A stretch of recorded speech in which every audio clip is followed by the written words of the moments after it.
நாம் இழந்திருக்கிறோம். எவ்வளவு தேற்றினாலும் எவ்வளவுதான் நிவாரணம் வழங்கினாலும் அந்த இழப்பை நாம் ஈடு செய்ய முடியாது.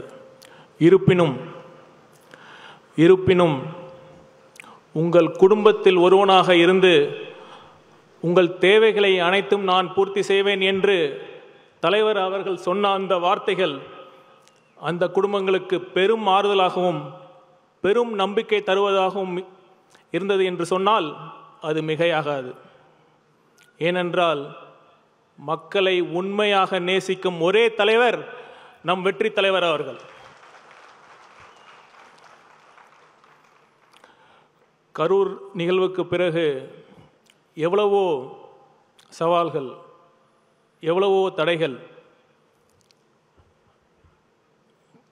பொய் பிரச்சாரம் பேசி அவதூறு பரப்பி அடக்குமுறையை கட்டவிழ்த்து விட்டால் தமிழக வெற்றி கழகத்தை முடக்கிவிடலான்னு சில பேர் பகல் கனவு கண்டாங்க.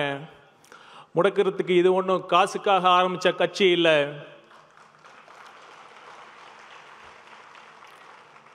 தேர்தல் வெற்றியை தாண்டி ஒரு அடிப்படை அரசியல் சமூக மாற்றத்திற்காக மதச்சார்பற்ற சமூக நீதி என்ற உன்னத கொள்கையோடு ஆரம்பிக்கப்பட்ட ஒரு உன்னத இயக்கம்தான் தமிழக வெற்றி கழகம்.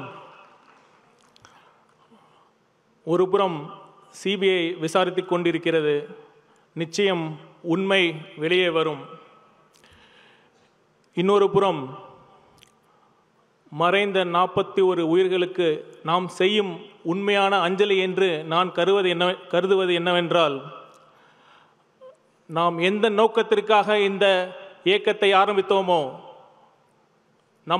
நாம் எந்த லட்சியத்திற்காக தமிழக வெற்றி கழகம் ஆரம்பிக்கப்பட்டதோ அந்த அரசியல் பாதையில்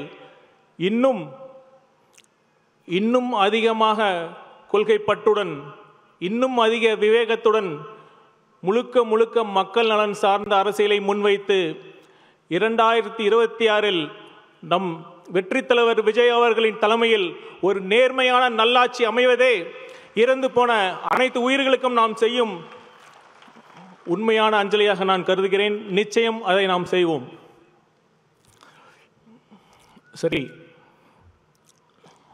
கடந்த சில நாட்களாக நான் தமிழகம் முழுவதும் சுற்றுப்பயணம் செய்யும் வாய்ப்பு கிடைத்தது. பலதரப்பட்டு மக்கள்கிட்ட பேசுகிற வாய்ப்பும் அமைஞ்சது. ஒன்று மட்டும் கிளியராக புரிஞ்சது என்னவென்னா, மக்கள் இந்த திமுக அரசு மேலே கடும் அதிருப்தியில் இருக்காங்க. நான் வெறும் அரசியலுக்காகலாம் சொல்லலை, உண்மையாலுமே அவங்க அதிருப்திக்கு நியாயமான காரணங்கள் இருக்குது. என்னென்னா, ஃபஸ்ட்டு சட்டம் ஒழுங்கு. ஒரு அரசோட அடிப்படை கடமையே சட்டம் ஒழுங்கை பேணி காப்பது தான். ஆனால் இப்போ திமுக அரசில் சட்டம் ஒழுங்கு எப்படி இருக்குது? எத்தனை கொலைகள், எத்தனை பாலியல் வன்கொடுமைகள், எத்தனை காவல் மரணங்கள். இப்போ பெண்களுக்கு பாதுகாப்பு இருக்கா? இப்போ சமீபத்தில் நடந்த கோவை பாலியல் வன்கொடுமை எடுத்துக்கங்க.